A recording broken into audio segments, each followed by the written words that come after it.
Welcome United. So we have a great episode for you today. I'm here from the Haddle Hall Assembly Hall to give you a sneak preview of some of the highlights and the great things coming this episode.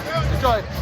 He's the state champion of the 800 event in 2017 and runner-up in 2018, but he ran faster than he did in 2017. So he was just very driven, and when he did something, he was going to do the best, or he wasn't going to do it at all. The way I think about him is he's one of the brightest lights in any room that he walked in. Whether that was on the track at Swanboro High School and we're getting ready to run the mile, and I absolutely hated running the mile, and he's trying to hype me up and get me excited to run the mile with him. The brightest light in any room, 100%. He needed time, and he needed people, and he didn't need all of those medications. And our young people are severely over-medicated and severely under-supported.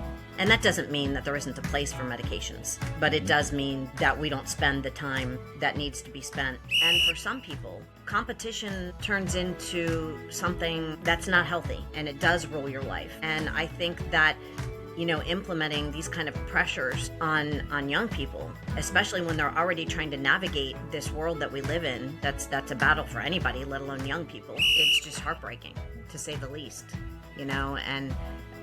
and Ricky's story isn't just Ricky's story.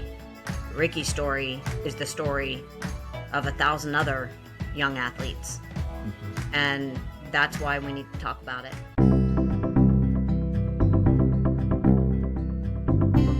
Welcome to United with Big Team at NA University's podcast on student athlete mental health. I'm your host, RJ Russell, first-year PhD student in the Counseling Psychology program with a concentration in Sport and Performance Psychology at Indiana University under Dr. Jesse Steinfeld. Before we begin, quick content warning. This episode includes discussion of sensitive topics. So please listen at your own pace and feel free to skip the episode if you need to. Your well-being comes first. Now, on this podcast, we've had many episodes talking to former athletes, teammates, siblings, or professionals in the sports psych field. On this episode, we're bringing another perspective. What is it like as a parent of an athlete and watching the struggles that they face? Today's episode is near and dear to my heart. I'm going to be talking to Miss Wendie Kidwell about the impact one life can have and the mission she's on with Ricky's Retreat. Thank you for coming on, Miss Wendie. How are you doing today? I'm doing pretty good. Thanks, RJ. How are you? Pretty good. It's good to have you on. Thank you. I'm glad to be here.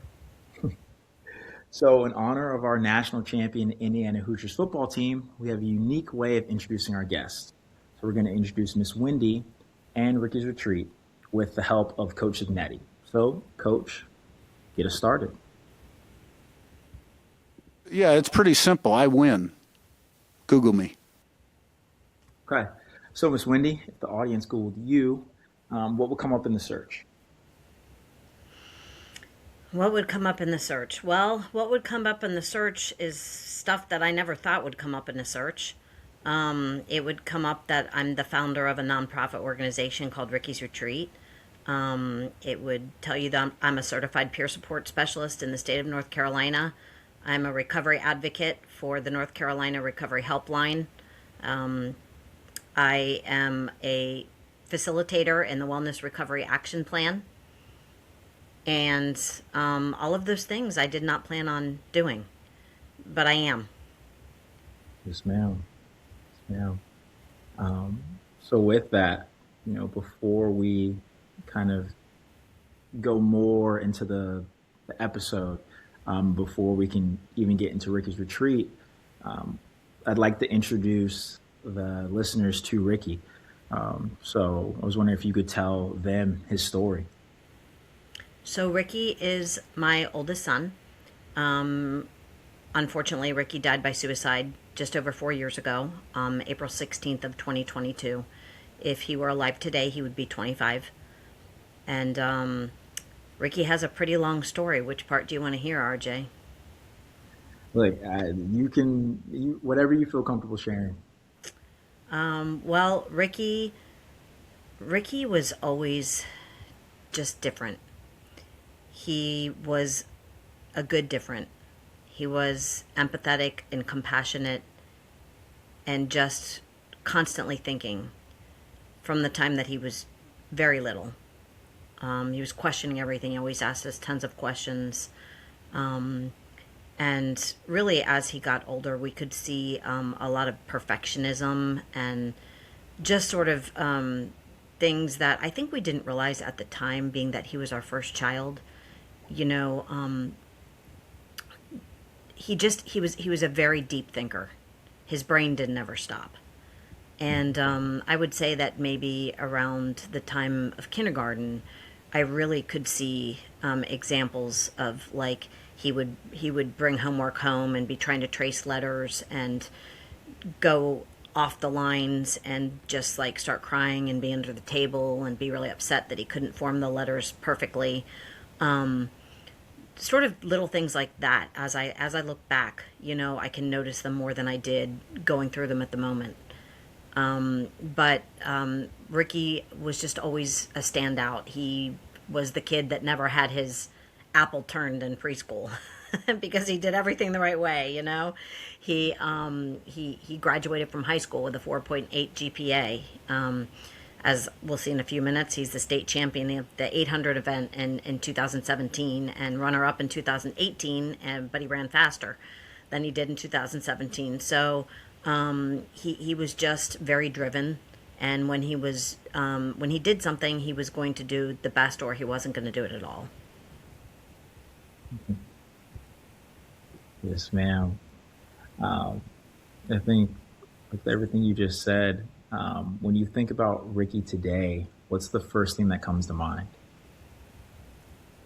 Just innocence and love and passion.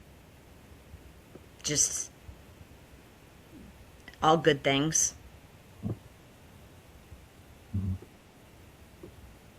What's something about Ricky that you never want people to forget? I want people to never forget how Ricky loved all people. He didn't care who somebody was. He didn't care what somebody looked like. He didn't care what they did for a job. He didn't care how much money they made. Everybody liked Ricky. Like, it didn't matter where they were from or what they did. He was just a people person. If he would speak to anybody. I remember one time he went for he went for a walk, I would say it was about a 10-mile walk, actually. And when he called me, he called me and he said, "Mom, do you think you can come pick me up? I'm down here." It was like 10 miles from where I live. And I was like, "What are you doing?" And he said, I don't think I can walk back. I needed to think, and he walked. And so I went to pick him up, and he was at the gas station. And when I pulled up, he was talking to a man outside the gas station. And obviously the man was temporarily displaced and struggling a bit with something. And Ricky was talking to him, and when I got out of the car, he said, "Mom, I want you to meet my friend." And obviously it was somebody that he had just met in front of the gas station, and he was already Ricky's friend, and that's just how Ricky lived his life with people. Yeah, and that's one thing that I always loved about him. The way I think about him, he's one of the brightest lights in any room that he walked in. Whether that was on the track at Swansboro High School and we're getting ready to run the mile, and I absolutely hated running the mile, and he's trying to hype me up and get me excited to run the mile with him. The brightest light in any room, 100%. Thanks, RJ. Yeah, and speaking of the mile, he still holds the record today at the middle school. He ran a 5-minute mile in 7th grade, and he still holds that record at Swansboro Middle School for the 5-minute mile. I remember that day. I thought I was gonna. The heat was just absolutely pressing that day, and it was in Richlands, and it was so hot, and I just couldn't even believe it when he ran the 5-minute mile as a 7th grader, and also that year he won an award. His name's also hanging on the wall for first chair for like the director's award for his trumpet. He played the trumpet in middle school as well. So From a 5-minute mile in middle school to state champion in the 800 meter. For the listeners, we're going to show a couple things.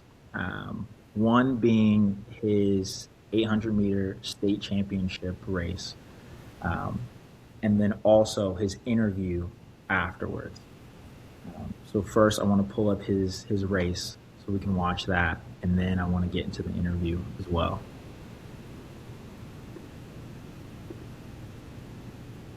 Kidwell, Silver, Durham, Batty, Burgess, Butler, Carroll, Grubb, Rushak. We saw him do some early pace work in the 1600 from West Carteret. Pratt, Brooks, Schamberger, Yandrowski, Britton, Lilly, and Walker, the 16 athletes in this boys 3A 800. We're off clean start second time around. Keep an eye on Kyle Durham, the anchor of Weddington's 4.8 earlier today. He's my sleeper pick in this one. It looks like that's Burgess taking it out earlier. Cameron Butler, actually of West Rowan, I believe. Getting a look down the back straightaway to see how things are shaping up. He's moving along quickly. That's number 5. That is Burgess from West Rowan. And he's got about a 10-meter gap to the rest of the field. Yeah, if I remember correctly, he was a steeplechase champion at some point in the summer for his age group. For a 2K, I assume, yeah, right? I assume. I think it was Junior Olympic. And then we got Durham sitting there in third. You can hear Looks you like Rusak, hit number 1, I can hear moving you up, trying to screaming. make up that gap to Burgess. Now, Cameron Butler was really strong indoors in the 1,000 of West Rowan. We'll see how he can do today. Is that Kidwell then? That is Kidwell moving number up 1. into the lead. Wow, he is flying. But watch Durham. He's a great tactician. Watch him just sit there. Looked like about 57 or so Yeah, at the quarter. And then he picked up the pace.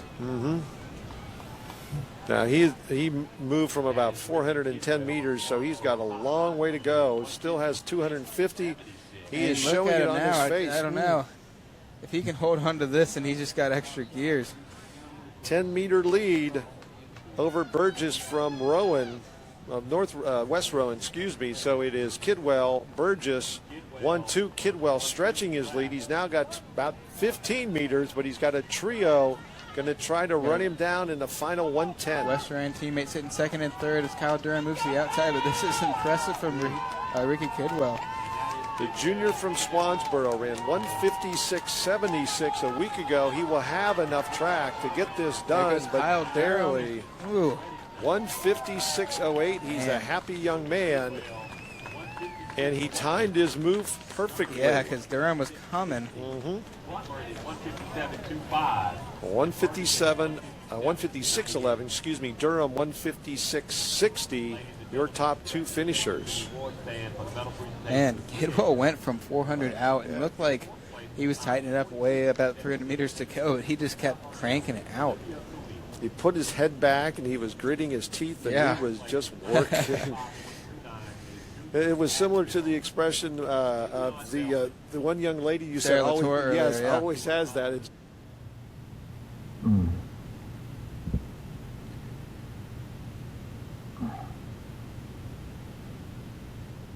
You can, I don't know if you notice it, but I notice it every time I watch that video. You can hear you cheering for him as he's coming down the home stretch before he even take it. Like the second he was about to take off, he took off when he heard your voice.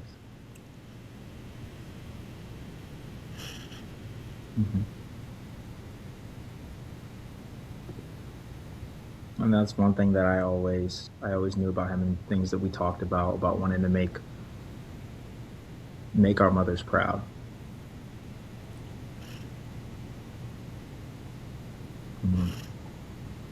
He didn't have to run to make me proud, you know?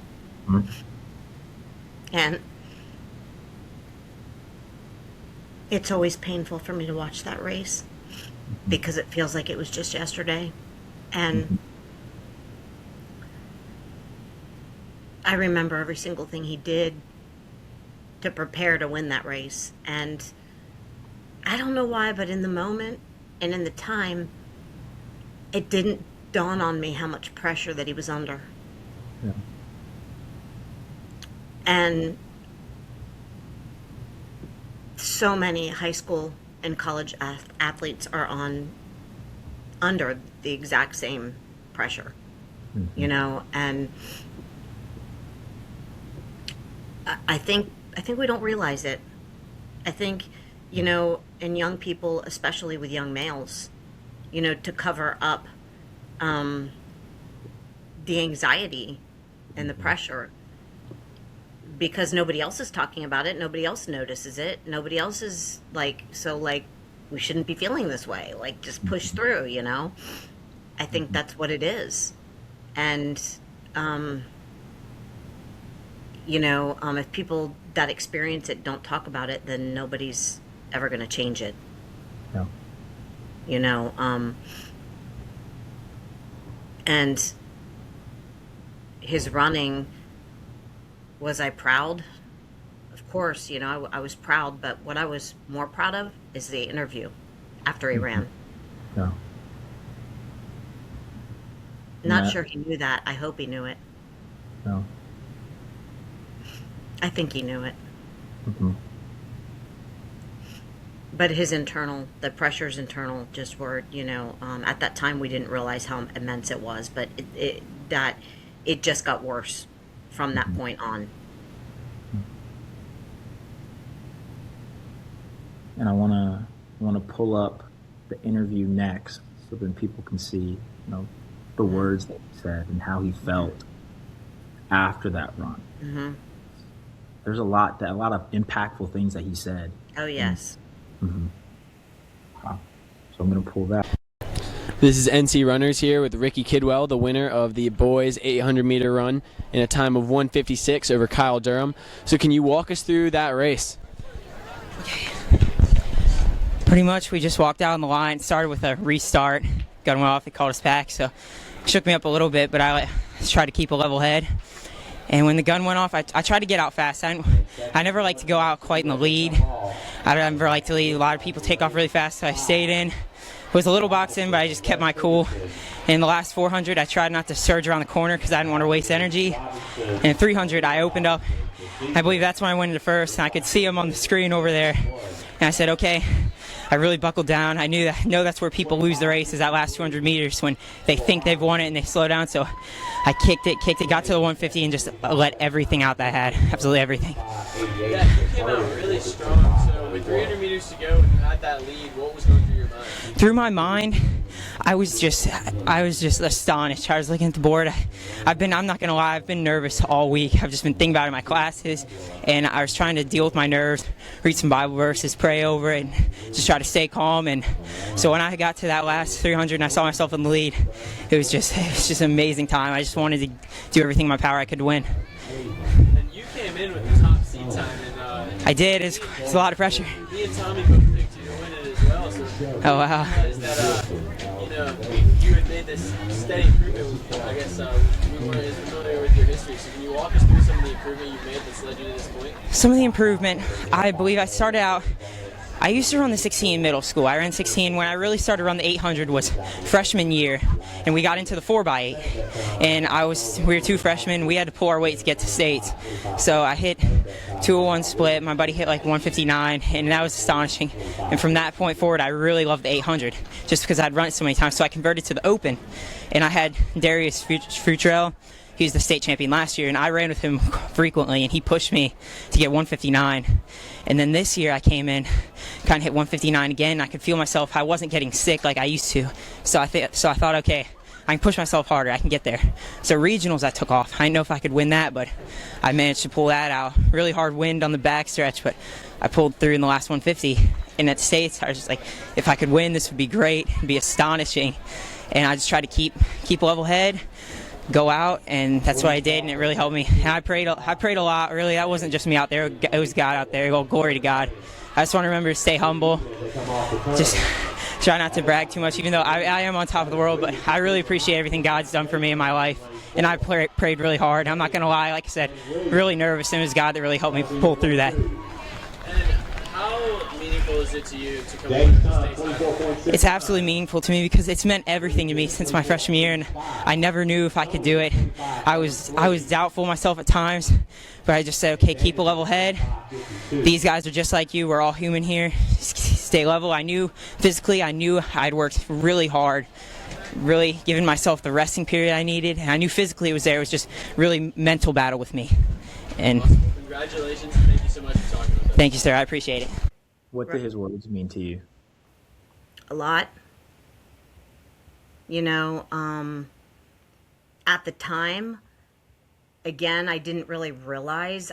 First of all, that interview was done less than 20 minutes after he had just won. I mean, they just threw him up there, and everything just kicked in. I mean, he was getting phone calls from colleges already like within the hour. I mean, it was just really insane. Like I had no idea what would happen all of a sudden when you're a high school athlete that's a state champion, and I call it getting Hollywooded out. I mean, but that's kind of what happened. And in the moment when he did the interview, I was just so proud of him, just giving the glory to God and just being humble. I wasn't even really hearing or focused on a lot of what he said, until later and after studying it. But, I mean, he downright says, there how stressed he is, and that he's thinking about it all of the time in his classes. And I know now, looking back, when you look back and you go over, as I have as a mother gone over his entire life, I clearly see now that this was a very pivotal moment in his life. And unfortunately, Ricky's life went downhill very fast after this. He was working very hard to keep himself together. But as a 17-year-old, he was 17 at that time. He was 17 when he did that interview, and he won that race. He was 17. And he was doing all of the things that he knew to do, to pray, and drink core water, and all the stretches and all the things, watching all of he would study everybody and running with his buddies. And he was working really hard to do the things that he knew to do. But I think we have a lot to learn with young athletes. And by listening to his video, you can clearly see the amount of pressure that he was feeling. And it's not okay, really, for 17-year-olds to feel this sort of pressure. And the pressure only build, that was the beginning of something that went way out of control. And it's just heartbreaking, to say the least. And Ricky's story isn't just Ricky's story. Ricky's story is the story of 1,000 other young athletes. And that's why we need to talk about it. Yeah, he uses the word pressure, right? And he talks about how him thinking about it in class and all the time. What do you wish coaches, teammates, or just schools in general understood, more deeply about young people and just athletes who are hurting? So, and I don't have a blame. I don't blame any one person or blame anything. We live in a world that's broken, and we have a lot of things to learn. I didn't see it as his mom. So if I didn't see it as his mom, how could I possibly blame somebody else? So it's not a pointing the finger thing, but definitely, and I think it goes for any sport. It's not just a track thing. It's a football thing. It's a basketball thing. It's a baseball thing. It's a every sport there is thing. The competition seems like it's fun, and competition, is a healthy thing in some ways sometimes. But, everybody's different. Every person is different, and everybody thinks differently. And for some people, competition turns into something that's not healthy. And it does rule your life. And I think that, implementing these kind of pressures on young people, especially when they're already trying to navigate this world that we live in, that's a battle for anybody, let alone young people, and they're trying to navigate the pressures of the school system, which is a whole nother broken thing. you know, and they've got all that stuff they're trying to navigate, and he felt like, oh my gosh, I've got to keep my A's, I've got to have straight A's, I have to be the fastest, now I have to be the fastest state person in the state of North Carolina, and I got to have straight A's, you know, and that's a lot. It's a lot. And especially for somebody who was as empathetic and compassionate and just a feeler type of a person, you know, that's just who Ricky was. He took just so much on himself. He took so much upon himself. And that's what started the whole, you know, that summer he started dabbling in marijuana.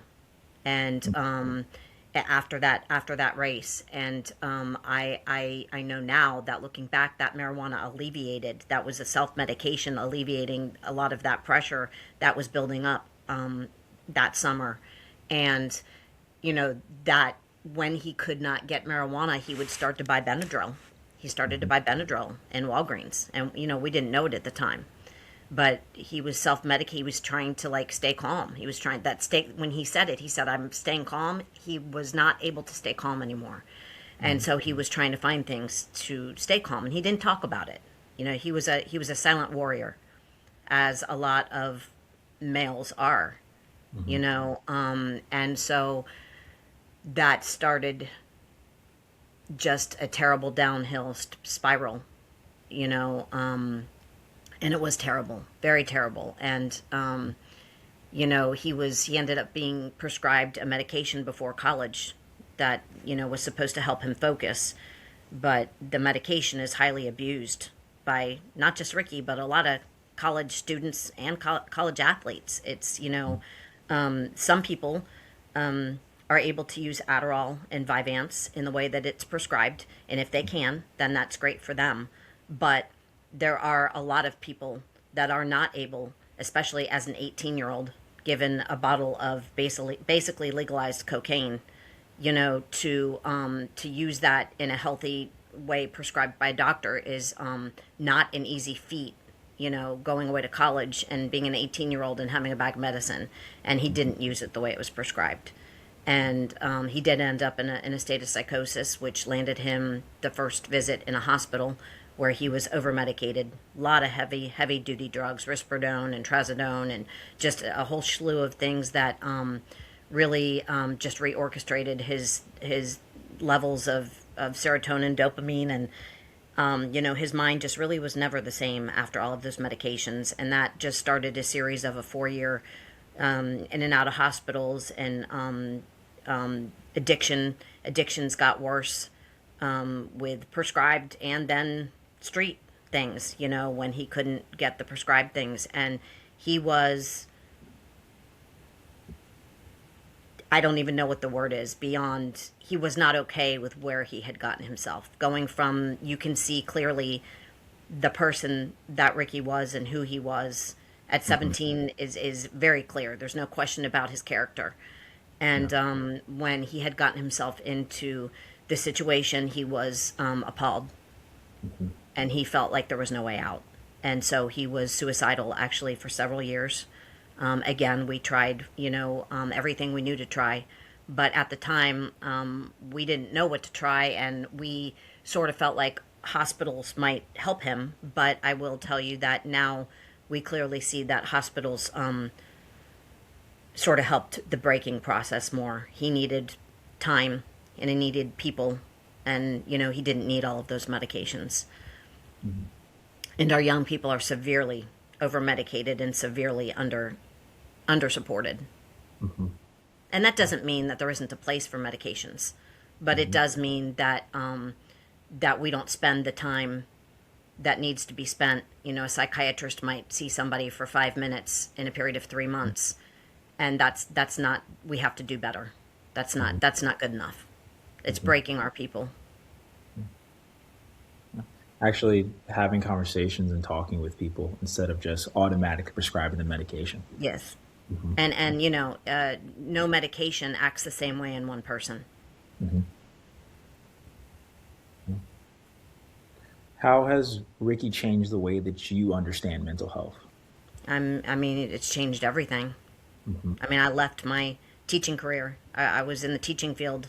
I was a substitute school teacher. Then I was in an EC tutor, and I left that career of over 20 years to go into the mental health field that I've now been in for 4 years, and I won't ever leave until I go be with him. So at almost 55 years old now, this is what I'll do for the rest of my life.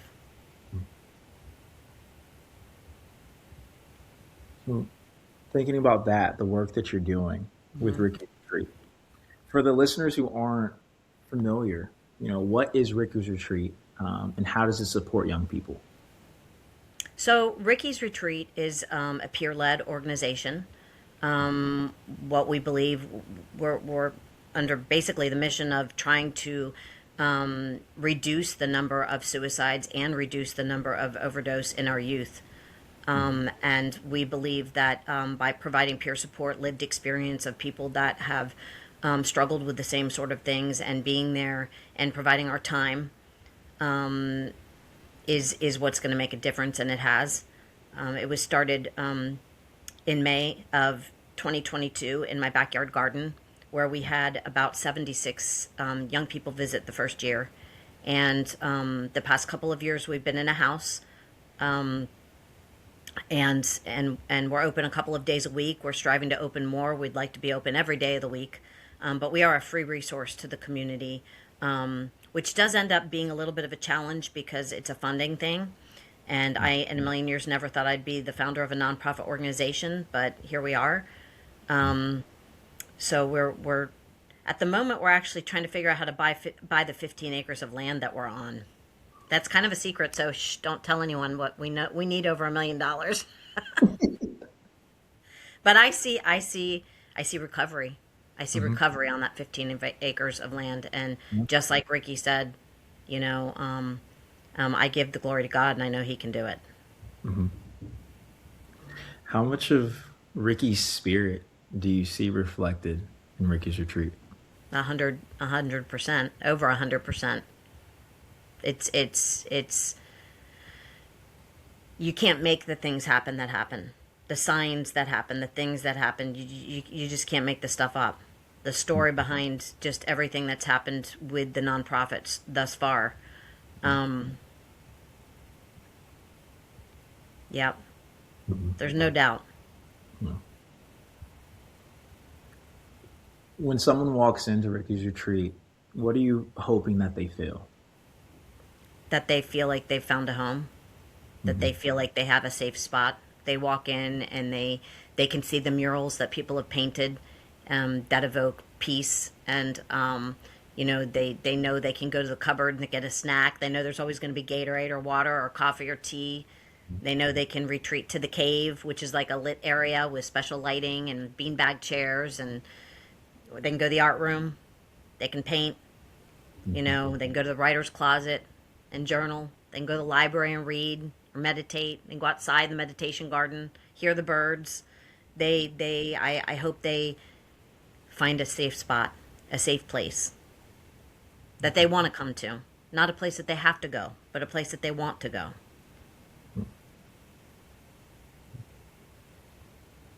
As we're getting close to the end, I only have a couple more questions. If this episode helps even one person ask for help, what would that mean for you, or mean to you? It means everything to me. I know that my son's mission was for this purpose. And saving one person is worth the mission.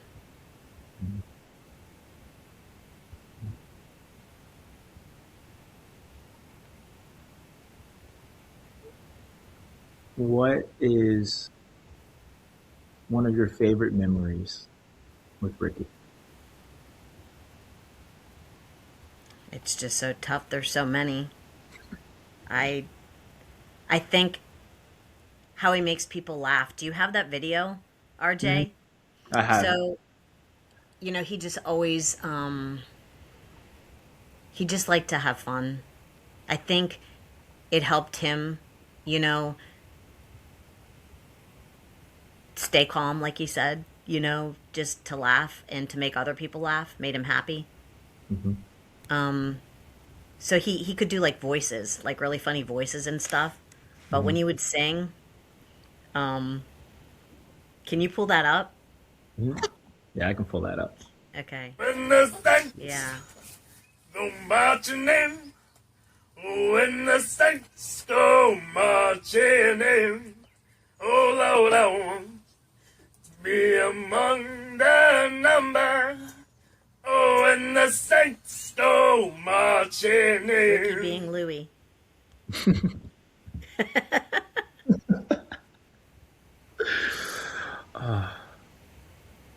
Ricky could be a lot of things.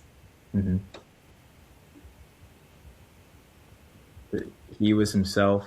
He was one of the most energetic, down to earth, funny people that I've ever met in my life. Thank you, RJ. He adored you. Thank you so much for coming on, for telling his story, and letting everyone get to see how amazing he is. I'm so thankful to have been a part of his life, to be a part of your life, and to see the work that you're doing with Ricky's Retreat. It's amazing. And the impact that you're having, not only on Eastern North Carolina, but just young adults everywhere. It's truly beautiful. Thank you so much, RJ. Thanks for having me here today. Of course. All right, listeners, thank you for listening and have a great day. 1, 2, 3, darling, pick up the phone.